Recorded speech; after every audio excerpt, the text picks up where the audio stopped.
Aholimiz 38 milliondan, mehnat resurslari 20 milliondan oshdi. So'nggi 9 yilda aholi daromadi 2 karraga ko'paydi. Albatta, o'sish, rivojlanish bo'lgan joyda odamlarning talabi va ehtiyoji ham o'sib boradi. Xalqimizni og'irini yengil qilish, ko'targan masalalarga yechim topish bo'yicha vazir va hokimlar mahallaga tushib ishlaydigan tizim yaratdik. Buning uchun qaysi rahbar qancha mablag' so'rasa, hal qilib beryapmiz. Shtat, oylik masalalarga muammosi yo'q, hamma narsani joy-joyiga qo'yib berdik. Endi faqat ishlash kerak. Bu yil mahalladagi masalalarni hal qilib, aholi turmushini yaxshilashga 56 trillion so'm ajratyapmiz. Endi vazirlar, hokimlar o'ziga savol bersin. Shuncha imkoniyat bo'la turib, aholi ko'targan masalalarga vaqtida yechim topib beryapmizmi? Bundan 9 yil oldin xalq qabulxonalari tashkil qilinganda bitta maqsad qo'yilgan edi.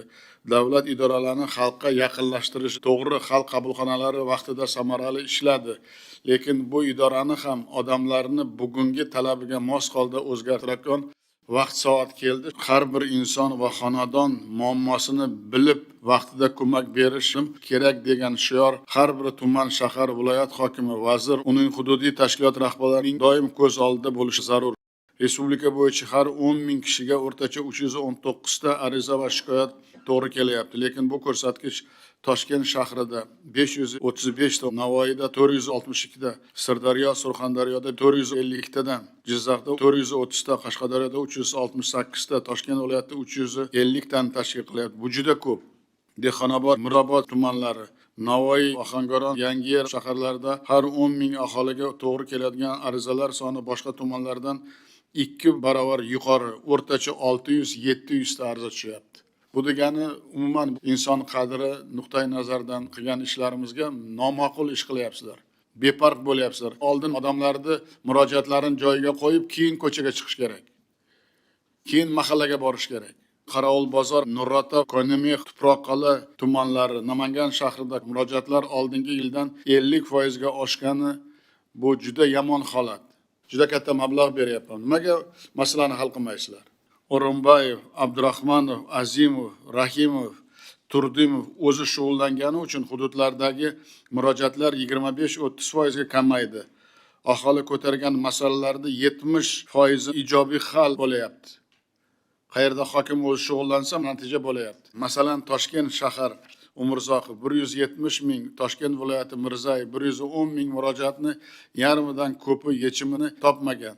Surxondaryoda 11,5 ming, Samarqandda 10 ming, Toshkent shahrida 9 ming takroriy murojaatlar ko'paygan. Mana birgina misol, fuqaro O'rinboyev yanvar oyida maktab o'quvchisi Sergilidan oqib o'tayotgan Jo'nariq kanaliga tushib ketganini aytib, buzilgan ko'prikni qayta tiklashni so'ragan. 2 oy davomida bironta mas'ul e'tibor qaratmagan, murojaatga yuzaki javob bergan.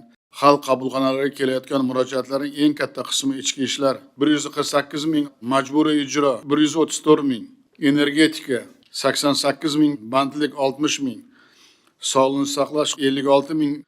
Aliment bo'yicha ko'p masalalarni hal qildik. Misol uchun o'tgan yil aliment bilan bog'liq 70 ming murojaat kelib tushgan. Majburiy ijro byurosida aliment bilan bog'liq jami 480 mingta ish bor.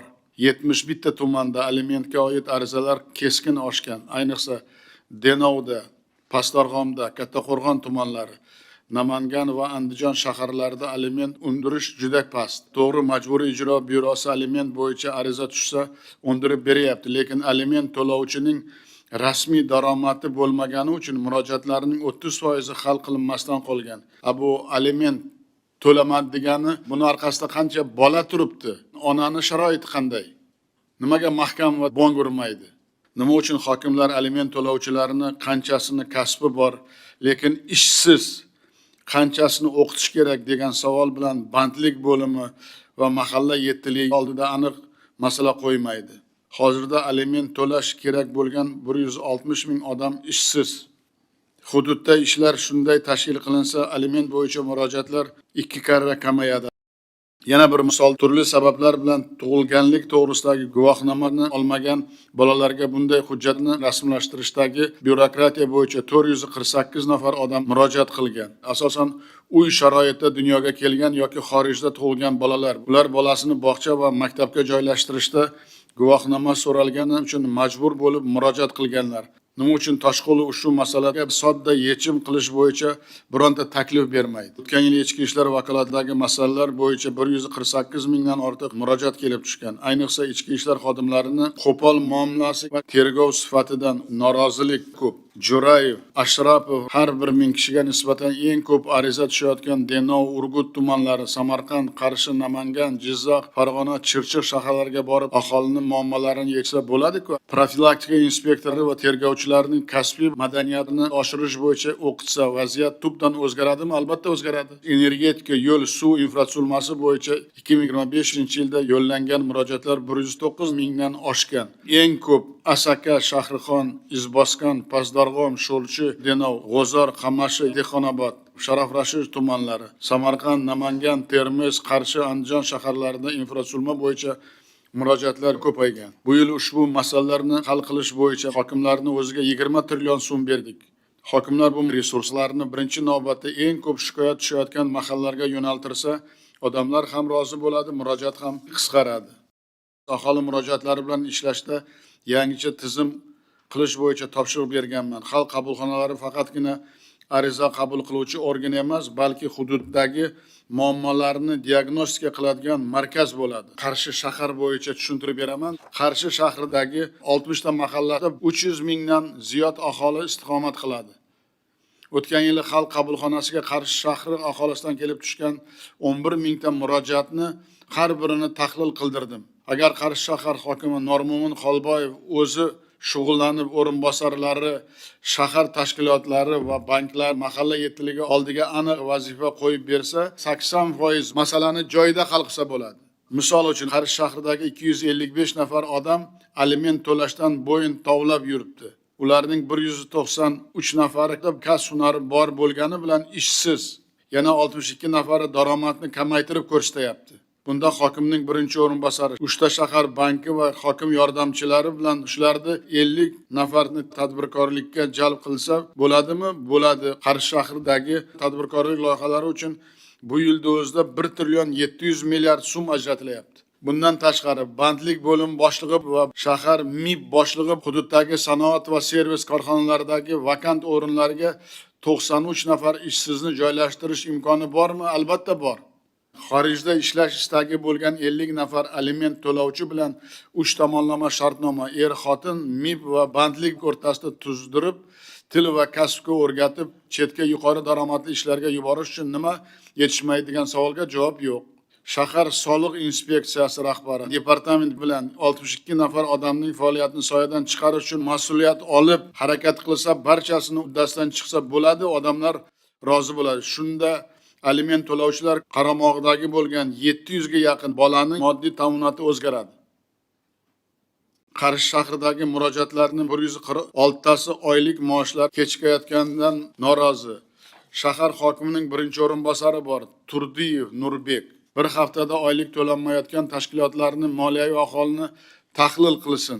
Bunda Turdiyev korxonalarni xomashyo bilan, aylanma mablag' bilan, infratuzilma, bozor topish bilan bog'liq masalasi bo'lsa, buni hokimning investitsiya bo'yicha o'rinbosari, bankirlar bilan hal qilsa bo'ladi-ku, bo'ladi. Nimaga hisobot qilmaysizlar? Oylikni asossiz bermayotgan korxonalar ro'yxatini shahar prokuroriga beradi. Temirov esa buni majburiy o'ndirib bersa bo'ladimi, yo'qmi? Bo'ladi, nima qilmaydi? Qarshi shahrida bugungi kunda 35 ming xonadonli 930 ta ko'p qavatli uy bor. Ularga 40 ta boshqaruv servis kompaniyasi xizmat ko'rsatyapti. Hokimning qurilish bo'yicha o'rinbosari bor, Do'stmurodov Faxriddin degan. Ilk kunda eng ko'p murojaat tushgan Cho'lquvor, Nuriston, Oydin mahallasiga borib, aholi va boshqaruv kompaniyalari bilan uchrashadi. Do'stmurodov boshqaruv kompaniyalari puldan qiynalayotgan bo'lsa, ularga aylanma mablag' topib berish zarur va shart. Elektr, yo'l, suv yoki kanalizatsiya bilan bog'liq muammoli masalalar bo'lsa, ushbu masalani islohotlar shtabi Azimov bilan viloyat hokimimizga berib, investitsiya dasturiga qo'shimcha kiritishi shart. Majburiy ijro byurosi Safarov bilan 1-maygacha boshqaruv kompaniyalarining 5,5 milliard so'm debitor qarzini o'ndirishga ko'maklashadi.